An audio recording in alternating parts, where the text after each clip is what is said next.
నమస్తే, welcome to శ్రీపేపర్ news. ముందుగా headlines. యువజన సర్వీసులు క్రీడా శాఖపై ముఖ్యమంత్రి నారా చంద్రబాబు నాయుడు సమీక్ష. మౌలిక సదుపాయాల కల్పనతో క్రీడా రంగానికి తిరిగి ప్రోత్సాహం అందించాలని అధికారులకు ఆదేశం. జనసేనలో చేరిన వైసీపీ కీలక నేతలు. పవన్ సమక్షంలో పార్టీలో చేరిన బాలినేని శ్రీనివాస్ రెడ్డి, సామినేని ఉదయ్ భాను, కిలా రోసయ్య. మొదటి నుంచి విలువలతో కూడిన రాజకీయాలు చేశానన్న మాజీ మంత్రి బాలినేని శ్రీనివాస్ రెడ్డి, ప్రకాశం జిల్లాలో జనసేనను బలోపేతం చేసేందుకు కృషి చేస్తానని హామీ. రాష్ట్రంలోని యువతకు 20 లక్షల ఉద్యోగాలను 5 ఏళ్లలో కల్పించేందుకు కార్యాచరణ చేపట్టాలని సీఎం చంద్రబాబు నాయుడు ఆదేశాలు జారీ చేశారు. అలాగే యువతలో నైపుణ్యాలు పెంచడంతో పాటు ఇంటి వద్ద పనిచేసేందుకు వీలుగా గ్రామీణ ప్రాంతాల్లో మౌలిక సదుపాయాలను కల్పించవలసిందిగా సూచనలు జారీ చేశారు.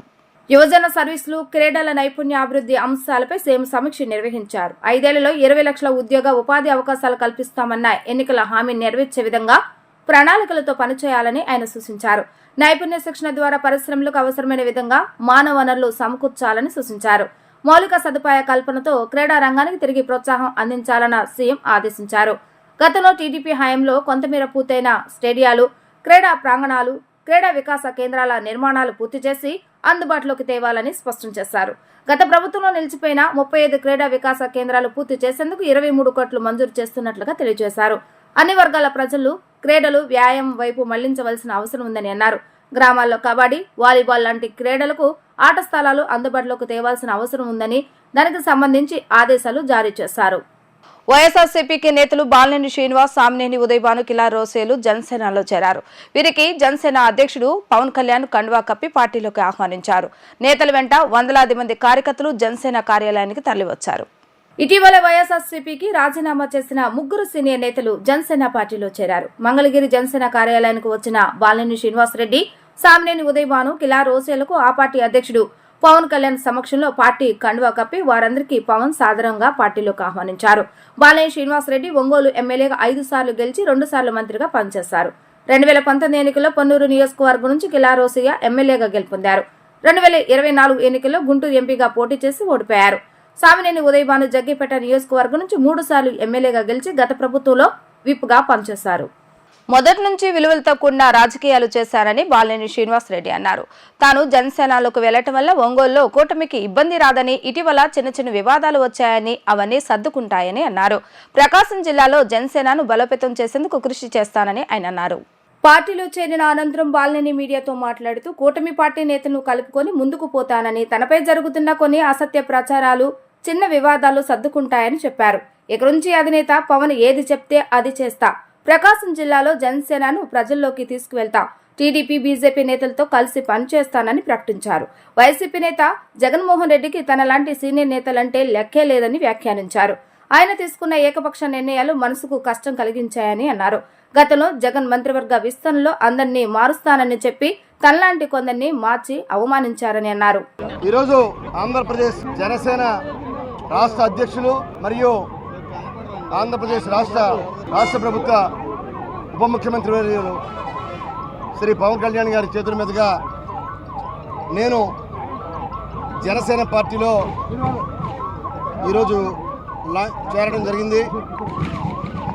మరి నేటి నుండి తప్పకుండా జనసేన పార్టీ యొక్క నియమ నిబంధనలకు, పార్టీ యొక్క అభివృద్ధి కార్యక్రమాలకి, అలానే రాష్ట్రంలో నివసిస్తున్న పేద ప్రజానీకానికి సేవలు అందించే విషయంలో కానీ, అలానే ఏదైతే కూటమి ఉందో మరి కూటమిలో ఉన్న బీజేపీ, తెలుగుదేశం, జనసేన పార్టీలు కలిసి గత ఎన్నికల్లో పోటీ చేశారు.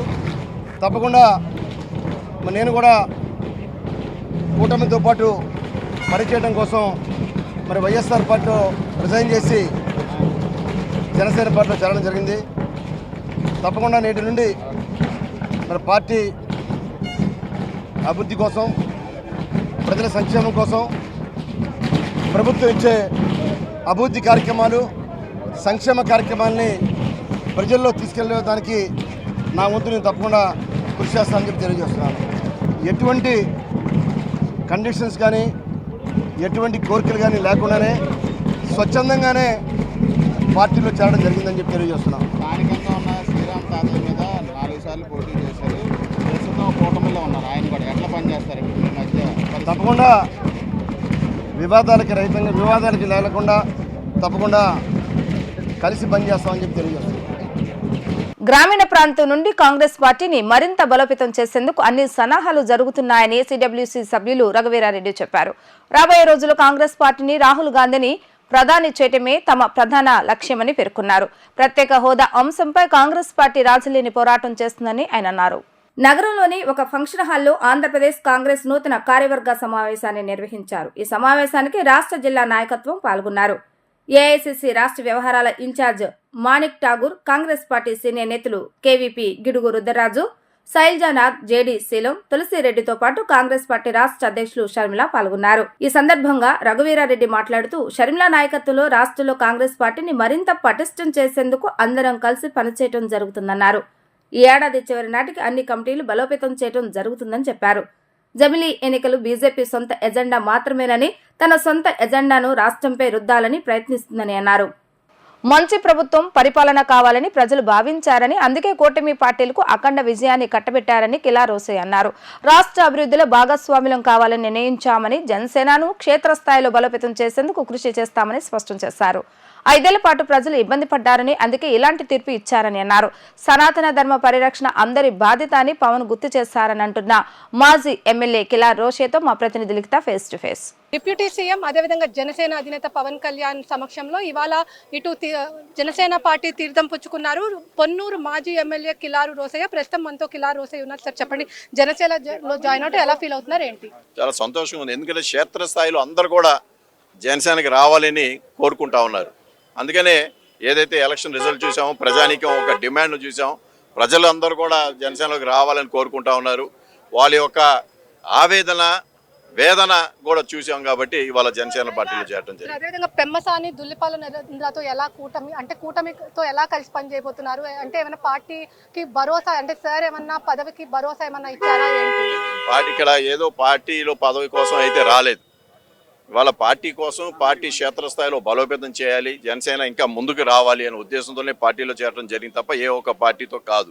రెండోది ఏదైతే మీరు చెప్పారో పెంసాని చంద్రశేఖర్ గారు లేకపోతే దూలిపల్లి వాళ్ళంతా కలిసి చేయాలి. ఎందుకంటే కూటమిలో భాగస్వామ్యం కాబట్టి అందరితో కలిసి పనిచేయాలి. అదేవిధంగా ఇప్పుడు హాట్ టాపిక్ గా ఉన్న లడ్డు వివాదం కూడా తెర మీదకి వచ్చింది. ఎలా చూసారంటే ఆల్రెడీ జనసేన అధినేత పవన్ కళ్యాణ్ కూడా సనాతన ధర్మం మీద మన దుర్గాగుడికి వచ్చి ఒక క్లియర్ స్టాండ్ ఇచ్చారు. అదేవిధంగా తిరుపతి వెళ్ళి కూడా ఆయన కాలినడకన వెళ్తున్నారు.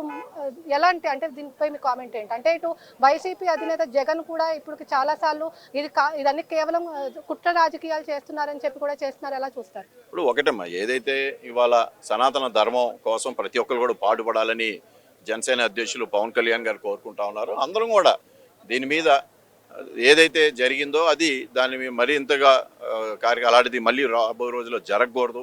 ఇది అందరికీ వర్తించింది, ఇదే ఒక పార్టీ విధంగా కాదు.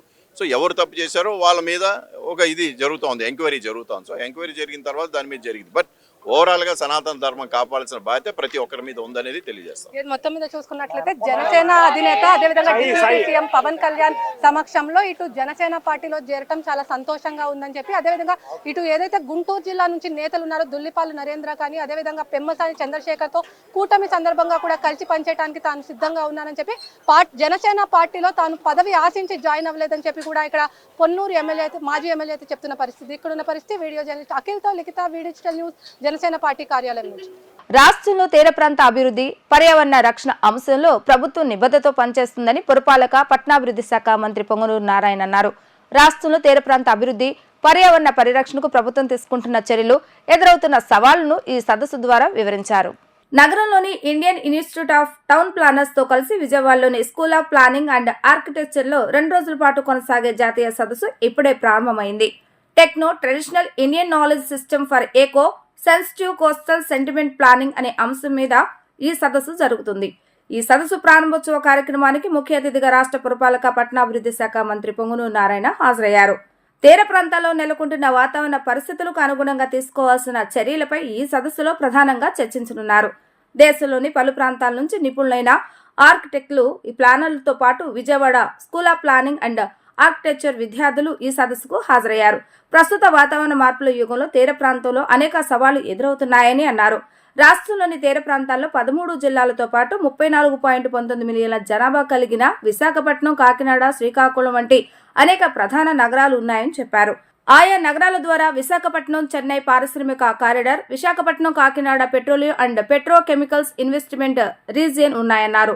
2024 కేంద్ర బడ్జెట్లో కూడా ఇలాంటి సవాళ్లు అధిగమించడం కోసం ఏపీకి కేటాయింపులు చేయడం కూడా మంచి పరిణామమని పేర్కొన్నారు. It is my pleasure to be here for today National Conference on Traditional Indian Knowledge Systems for Eco-Sensitive Coastal Settlement Planning, organized by the School of Planning and Architecture, Vijayawada, in collaboration with Institution of Town Planners, India, and the regional chapter of Andhra Pradesh, ITPI. I congratulate SPA Vijayawada and ITPI for taking up such an important theme for the conference. The theme of the conference is especially important to the Andhra Pradesh, which has the second largest coastal line in the country with a length of 972 kilometers. AP has rich and dense coastal settlement. Coastal Andhra comprises of a total of 13 districts with a population of 34.19 million in coastal area.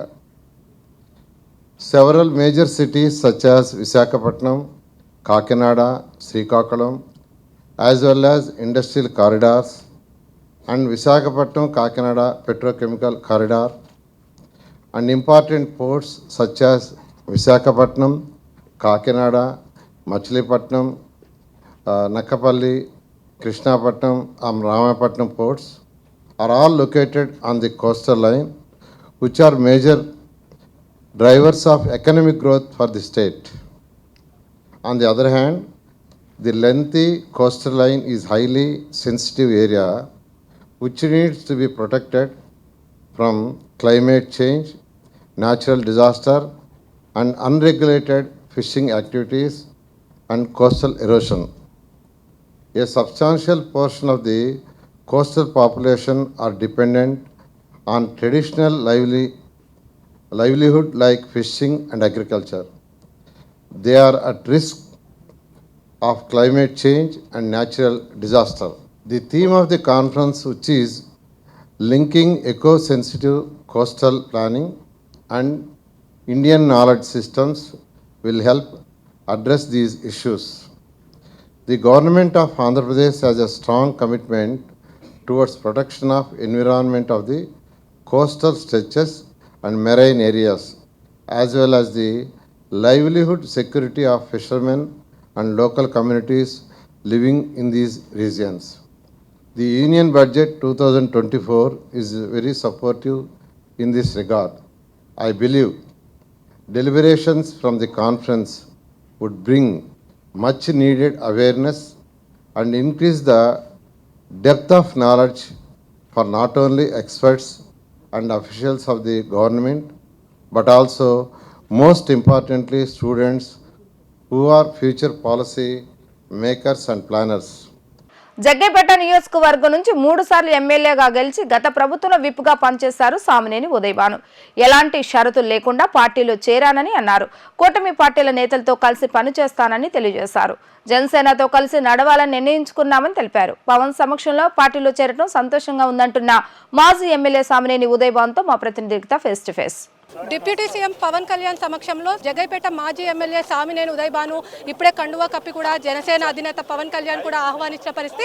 ప్రస్తుతం మనతో జగ్గైపేట మాజీ MLA Samineni Udayabhanu ఉన్నారు. Sir చెప్పండి, ఎలా feel అవుతున్నారు, ఏంటి? తమ్ముడు సంతోషంగానే పార్టీ కృషి కోసం పార్టీని డెవలప్మెంట్ చేయాలనే ఉద్దేశంతోనే ఇవాళ పార్టీలో చేరడం జరిగింది. నాకు సుదీర్ఘ అనుభవం ఉంది. పార్టీలో ఇంతకుముందు గతంలో కాంగ్రెస్ పార్టీ, వైఎస్ఆర్ పార్టీ కూడా పనిచేశాను. శాసనసభ్యుడిగా 3 సార్లు పనిచేశాను. తప్పకుండా పవన్ కళ్యాణ్ నాయకత్వంలో పనిచేయాలని చెప్పి ఉత్సాహంగా చేరడం జరిగింది. అదేవిధంగా జగ్గైపేట ఎమ్మెల్యే శ్రీరామ్ తాతయ్యతో ఎలా కలిసి ముందుకెళ్ళబోతున్నారు? కూటమి ఏదైతే కూటమి నియమ నిబంధనలకు అనుకూలంగానే పనిచేస్తాం. ఎక్కడ ఎవరితో వివాదం ఉండదని చెప్పి తెలియజేస్తాం. మొత్తం మీద చూసుకున్నట్లయితే జనసేన అధినేత పవన్ కళ్యాణ్, అదేవిధంగా డిప్యూటీ సీఎం పవన్ కళ్యాణ్ సమక్షంలో ఇటు జనసేనలోకి చేరడం చాలా సంతోషంగా ఉందని చెప్పి, అదేవిధంగా జగ్గైపేట సంబంధించిన శ్రీరామ్ తాతయ్యతో కూడా కలిపి కూడా పనిచేసి ఎలాంటి ఇబ్బందులు లేకుండా కూడా పనిచేస్తానని చెప్పి కూడా ఇక్కడ సామినేని ఉదయభాన్ అయితే చెప్తున్నారు. ఇది ఇక్కడ ఉన్న పరిస్థితి. వీడియో జర్నలిస్ట్ అఖిల్తో లిఖిత, డిజిటల్ న్యూస్, జనసేన పార్టీ కార్యాలయం నుంచి. కేంద్ర ప్రభుత్వం అమలు చేస్తున్న వివిధ శిక్షణ కార్యక్రమాలు కవర్ చేయాలని, కార్యక్రమాలు ఏమైనా ఉంటే వాటిని కూడా రాష్ట్రంలో అమలు చేసేందుకు తగిన చర్యలు తీసుకోవాలని ప్రభుత్వ ప్రధాన కార్యదర్శి నీరబ్ కుమార్ ప్రసాద్ అధికారులకు సూచించారు. ముఖ్యంగా నైపుణ్య శిక్షణ విభాగం ద్వారా యువతకు ఉపాధి అవకాశాలు కల్పించే అవుట్కమ్ బేస్డ్ మెరుగైన శిక్షణ కార్యక్రమాలు నిర్వహించాలని చెప్పారు. రాష్ట్రంలో అమలు జరుగుతున్న వివిధ కేంద్ర ప్రయోజిత పథకాలపై రాష్ట్ర సచివాలయంలో ప్రభుత్వ ప్రధాన కార్యదర్శి నీరబ్ కుమార్ ప్రసాద్ సంబంధిత శాఖల అధికారులతో సమీక్షించారు.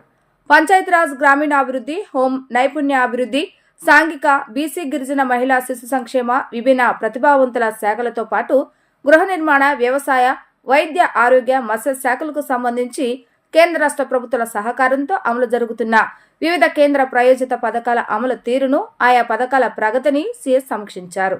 ముందుగా పంచాయతీరాజ్, గ్రామీణాభివృద్ధి శాఖకు సంబంధించిన వివిధ కేంద్ర ప్రాయోజిత పథకాలపై సీఎస్ సమీక్షించగా ఆయా శాఖ ముఖ్య కార్యదర్శి శశిభూషణ్ కుమార్ మాట్లాడుతూ PR&RD శాఖలో మొత్తం 22 కేంద్ర ప్రయోజిత పథకాలను అమలు చేయడం జరుగుతుందని వివరించారు.